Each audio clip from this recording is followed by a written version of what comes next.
మచిలీపట్నం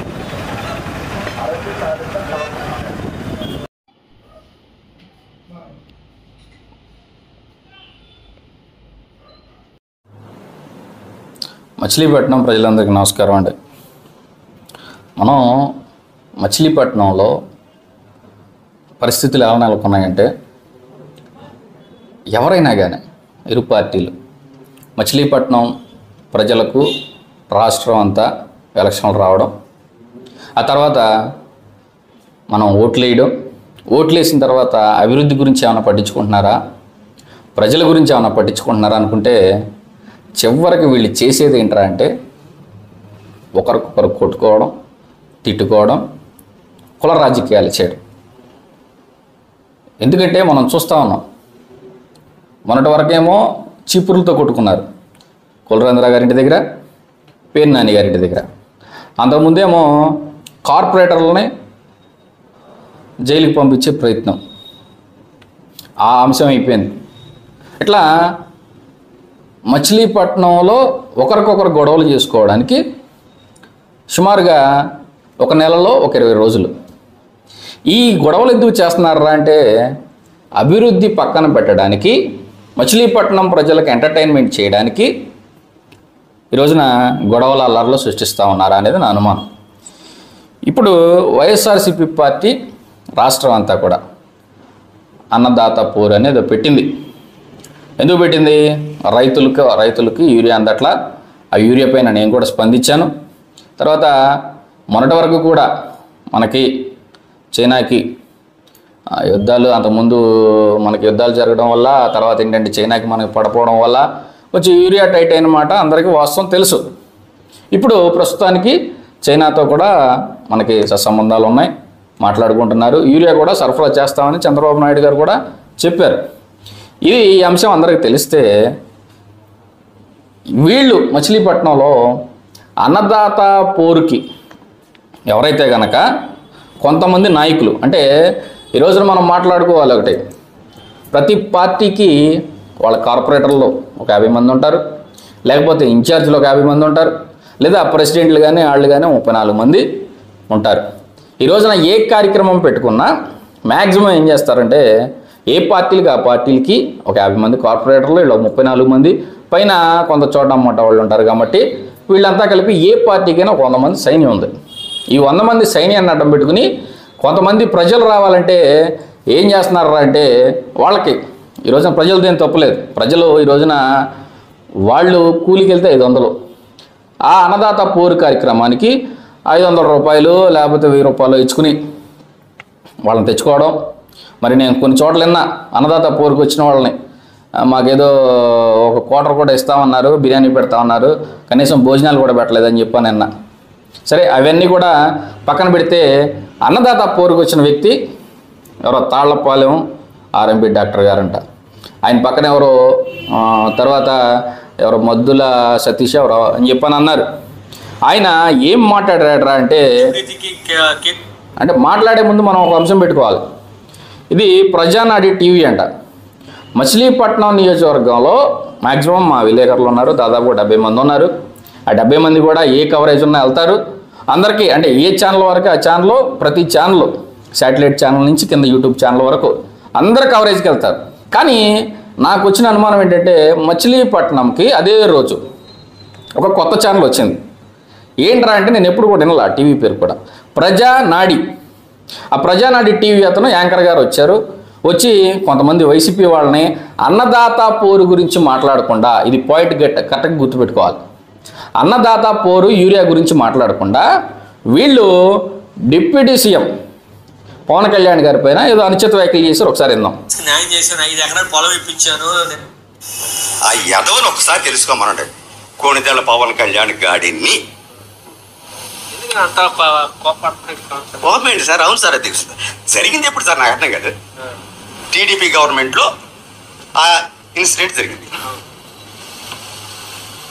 5 ఎకరాల పొలం ఇచ్చింది జగన్మోహన్ రెడ్డి, గవర్నమెంట్ జాబ్ ఇచ్చింది జగన్మోహన్ రెడ్డి, జాబ్ ఇచ్చింది ఆయన, ఇంటి స్థలం ఇచ్చింది ఆయన. నువ్వు ఏం చేసేప్పుడు అంటే నీ పోరాట ఫలితం ఇచ్చారనుకున్నావు ఏంటి? ఇచ్చి నువ్వు పిచ్చుకోక వాసన నా దృష్టిలో. అంటే ఇది అందరూ చూశారండి. స్టేట్ లెవెల్ న్యూస్ అయింది, ఇప్పుడు జరుగుతూ ఉంది. కానీ నేను ఇందాక హాస్పిటల్కి అతన్ని పరామర్శించడానికి కూడా వెళ్ళా. ఎవరిని? ఇతన్నే. మీకు ఈ ఆడియో కూడా బయట పెడతా. నేను ఆయనతో అన్నా, డైరెక్ట్గా అన్నా, నేను మాట్లాడేది పక్కా ప్రూఫ్తో మాట్లాడుతున్నా. ఏం చెప్పానంటే, ఏమంటే మీరు మాట్లాడేది తప్పు, మీరు ప్రశ్నించడం తప్పు కాదు, కానీ ఒక డిప్యూటీ సీఎంను పట్టుకుని, అది చంద్రబాబు నాయుడు గారైనా, లేదా డిప్యూటీ సీఎం అయినా, లేదా అదే చైర్లో వైఎస్ జగన్మోహన్ రెడ్డి గారు ఉన్నా, ఆ భాష తప్పండి. వాడు వీడు పిచ్చుకుక్క అంటాం తప్పు. మీరు ఏదైనా మీ ఆవేదన ఉంటే తెలియజేయాలి మీడియాకు ఉందాగా. అంతేగాని ఈ కోణంలో మాట్లాడతాం తప్పని నేను వాస్తవంగా చెప్తున్నా. ఈ రికార్డుని నేను ఏదైతే మాట్లాడానో ఆయనతో డైరెక్ట్గా వైసీపీ వాళ్ళు నా చుట్టూ ఒక 100 మంది ఉండగా అదే మాట చెప్పా. ఇలా మాట్లాడతాం మీరు తప్పండి. కానీ రెండోది కూడా ఖండించారు. ఏంటది?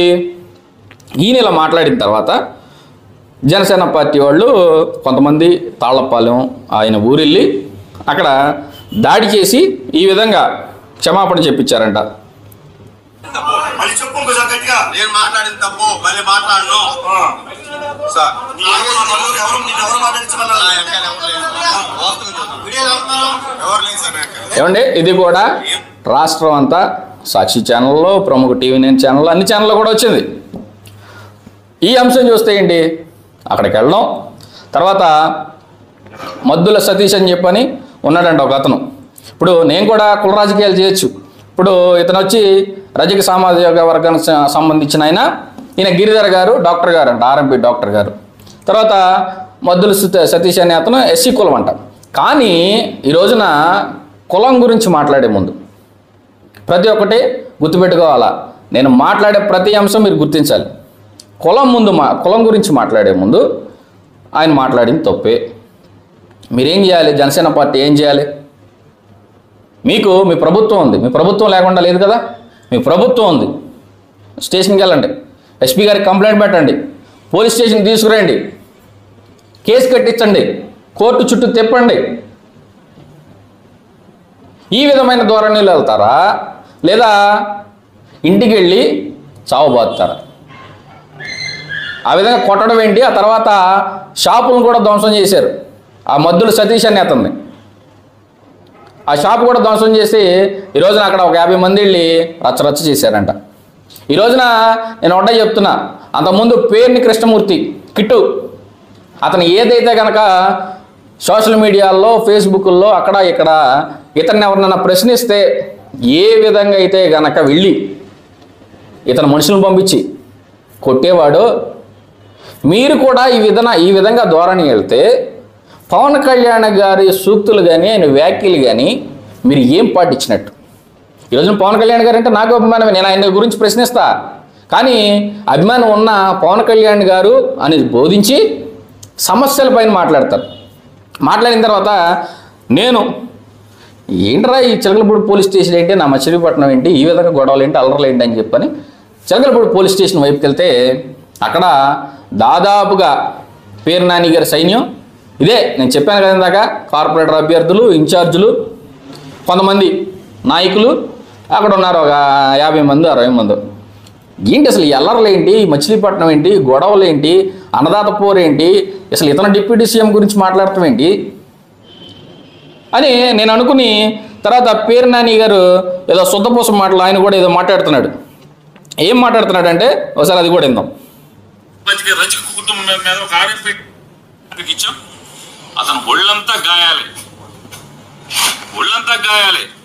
నేనేమంటున్నానంటే, బాగా ఎక్కువ సమూహం ఉన్నటువంటి కులాలకు సంబంధించినటువంటి చాలా మంది ఉన్నారు. గౌడాసు పెద్ద సమూహంలో ఉంటారు, యాదవులు పెద్ద సమూహంలో ఉంటారు, కాపులు పెద్ద సమూహంలో ఉంటారు. ఆ కులాల వాళ్ళు కూడా పవన్ కళ్యాణ్ విమర్శిస్తున్నారుగా, వాళ్ళ ఇళ్ళకి వెళ్ళి ఎందుకు తనలేకపోతున్నారు? మీ రౌడీజం కేవలం ఒక రజక కుటుంబం మీద, ఒంటరిగా బతికే రజక కుటుంబం మీద ఒక RMP డాక్టర్ని ఇల్లు ధ్వంసం చేసి అతన్ని కొట్టి మీ రౌడీజం చేపిస్తున్నారు కదా. మీకు పేరు నాని గారు, మీకు క్యాస్ట్లు, కులాలు, తర్వాత మతాలు, మీరు అన్ని గౌరవించే మనుషులు కదా. 3 సార్లు ఎమ్మెల్యే చేశారు కదా మచిలీపట్నానికి. మీరు ఈ రోజున ఏదైతే కనుక కులాల గురించి మాట్లాడుతున్నారో, ఈ రోజున రజిక అతను ఒంటరిగా బతికే అతను ఇలా దాడి చేయడం కరెక్టేనా? మిగతా కులాల మీద ఎందుకు దాడి చేయట్లేదని చెప్పి అంటున్నారు కదా.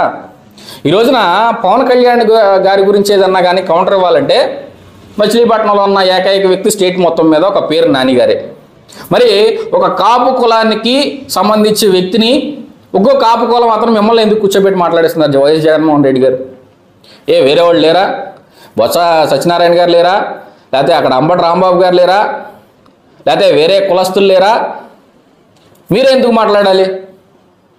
అంటే ఒక క్యాస్ట్ వ్యక్తితో తిట్టించాలంటే ఆ క్యాస్ట్ వ్యక్తే కావాలి. ఆ తర్వాత సాక్షాత్తు బయటపడింది మొన్న.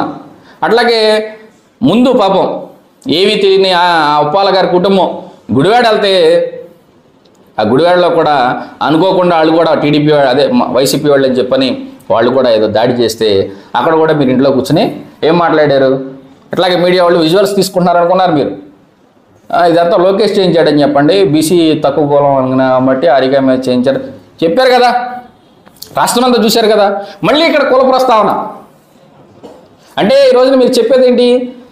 రజకుల గురించే మాట్లాడాలి, కాపుల గురించే మాట్లాడాలి, ఎస్సీల గురించే మాట్లాడాలి. ఇదేనా మీ 3 సంవత్సరాల సీనియారిటీ? ఈ పాలిటిక్స్ చేయమన్నా మీరు? ఇలాంటి ఆరికా గారి విషయంలో గొడవలు సృష్టించమని చెప్పి మీరు చేసేది ఇవేనా? మీరు మరి ఎంతమంది పవన్ కళ్యాణ్ గారి గురించి మాట్లాడే ముందు మీరు ఒక ఫోన్ కొడితే ఆ ప్రజానాడు లేకపోతే ఇంకోనాడు బాబు అదేదో గొడవలు అయ్యేటట్టు ఉన్నాయి, లేకపోతే మీకు తెలుసు ఏ గొడవలు అవుతాయి, ఏ కాంట్రవర్సీ అవుతాయి అదేదో ఆపే బాబు, లేదంటే కనుక అతను ఏదైనా మాట్లాడుంటే తప్పు మాట్లాడుంటే మ్యూట్ అయ్యి బాబు అని అది వైరల్ అవ్వకముందే మీరు ఎందుకు చెప్పాలి అతనికే ఫోన్ చేసి? ఈ రోజున మీరు చెప్తే TV9లో న్యూస్ ఆగుద్ది, సాక్షిలో న్యూస్ ఆగుద్ది.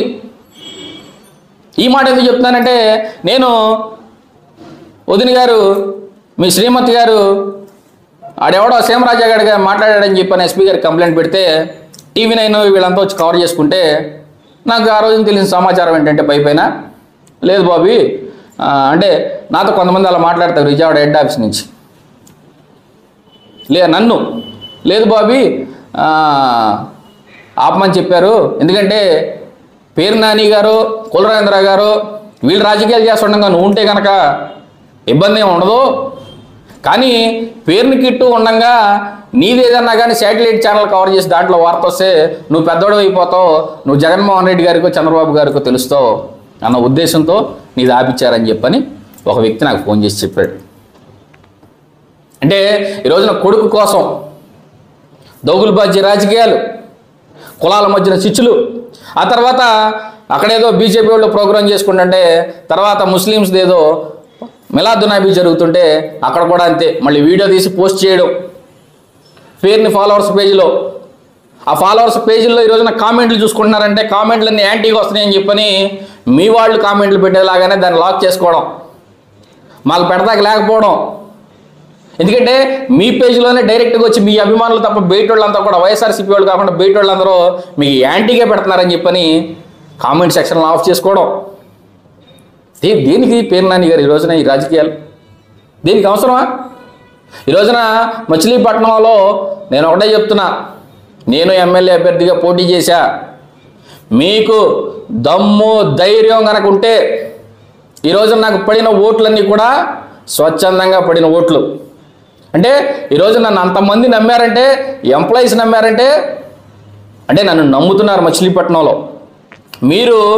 మీకు అంత దమ్ము ధైర్యం అందరికీ ఉంటే కనుక కొల్లు రవీంద్ర గారికి కానీ పేరు నాని గారికి కానీ మీ పార్టీ బీఫామ్ కాకుండా ఇండిపెండెంట్గా వచ్చి మీకు ఎన్ని ఓట్లు పడతాయో ఏంటో చెప్పండి, తెలియజేయండి. మీరు ఈ విధంగా రాజకీయాలు చేయండి, అంతేగాని పార్టీ ఆ బీఫామ్ అడ్డం పెట్టుకుని నాకు గాల్లో ఎవడైనా గెలుస్తాడు. ఈ రోజున పార్టీలో 91 మంది ఎమ్మెల్యేలు గెలిచారు టీడీపీ కూటమి ప్రభుత్వంలో. వాళ్ళంతా కూడా కొత్త మొహాలు, అమెరికా నుంచి అటు నుంచి ఇటు నుంచి వచ్చి వాళ్ళు బీఫామ్లు తీసుకుని కొట్టారు. అదే టికెట్ నాకుంటే కనుక నేను కొడతాం, పెద్ద విషయం కాదు. ఈ రోజున నా మచిలీపట్నంలో ఉంటాయి చెప్తున్నా, కులాల మధ్య మతాల మధ్య చిచ్చులు పెడితే కనుక సహించేది కనుక లేదు. అందరూ ఇప్పుడు దాకా ఈ దగులుబాజీ రాజకీయాలు చూశారు. ఈ వారసత్వాలు ఇవన్నీ పక్కన పెట్టేసి మీరు ఒక్కసారి కనుక అవకాశం ఇస్తే ఇలా కులాలకి మతాలకి అడ్డం పెట్టేవాళ్ళు బందర్ నుంచి నేను తరవను, మన పాలన చూసి వాళ్ళే పారిపోయే రోజులు వస్తాయి. మనం మచిలీపట్నం నియోజకవర్గం కాదు, ఏదో నియోజకవర్గంలో పోటీ చేసుకుందాలనే స్థాయికి తీసుకొస్తా. అంతేగాని ఎవరిని పడితే ఆడిని రప్ప అని నరకడం, లేదంటే కనుక ఆడిని చేద్దాం ఇన్ని చేద్దాం అని కాదు. నేను ఎప్పుడూ ఒకటే చెప్తా, తెలుగుదేశంకైనా వైసీపీకైనా మనం వచ్చిన తర్వాత ఎవరైనా కానీ మన గుమ్మం దొక్కితే వాళ్ళు పని అయ్యి బయటికి వెళ్ళాల్సిందే. ఈ రోజున మీరందరూ ఉండి కూడా ఈ రోజున నా కార్యాలయానికి వస్తున్నారంటే మీరందరూ ఫెయిల్. వైఎస్ఆర్సీపీ వాళ్ళు నా దగ్గర పనులు చేయించుకున్నారంటే మీరు ఫెయిల్.